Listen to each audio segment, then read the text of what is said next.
Serie B-Win, tutti i colori della passione.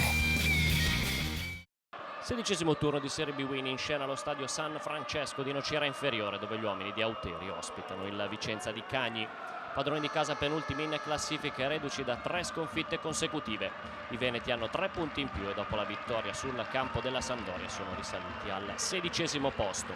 Arbitra Candussio di Cervignano. La Nocerina ci prova subito dal calcio di inizio, c'è una bella azione sulla sinistra che porta al cross di Negro, viene però anticipato all'ultimo momento Castaldo.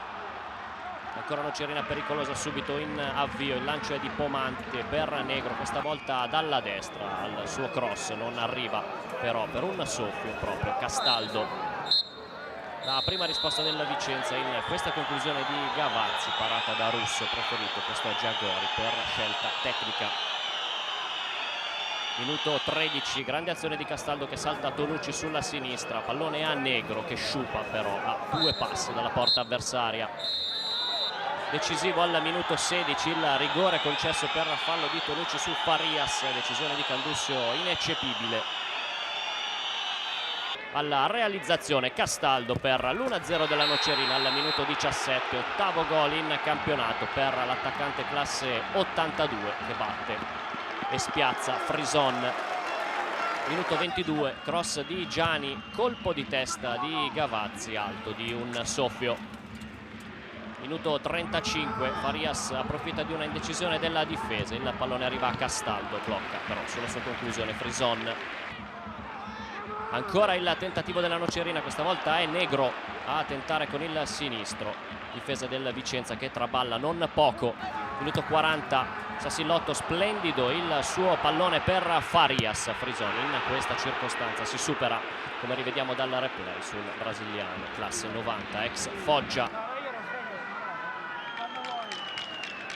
Nel secondo tempo la Nocerina si rende subito pericolosa e trova subito il gol del 2-0. Ancora il pallone di Negro dietro per Bolzan, arriva il colpo di testa perfetto di Sassilotto, brasiliano classe 83 ex Lanciano e Cesena, che segna il 2-0 e va subito alla segnatura, all'esordio stagionale con la maglia della Nocerina. Sembra davvero tutto in discesa per la formazione di Auteri. Il Vicenza fatica a trovare la porta come in questa circostanza, poi in 10 minuti succede l'impensabile, il 2-1 arriva con il sinistro di Abruscato, 10° gol in campionato per lui. C'è il pasticcio di Pomante, poi Abruscato, come vediamo nel replay, salta anche Russo e con il sinistro deposita il gol che riapre assolutamente la partita.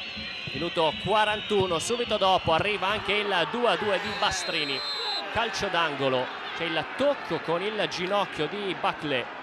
Bastrini è tenuto in gioco da Sassilotto, l'autore del gol del 2-0 per la Nocerina, e quindi 2-2. Il Vicenza addirittura cerca di vincerla, salva in questa circostanza Pomante sull'ultima conclusione ed occasione del Vicenza, finisce 2-2. La Nocerina sciupa una grande occasione dopo il doppio vantaggio, continua a faticare tantissimo soprattutto in casa. Per il Vicenza tutto cinismo, un punto insperato quanto preziosissimo.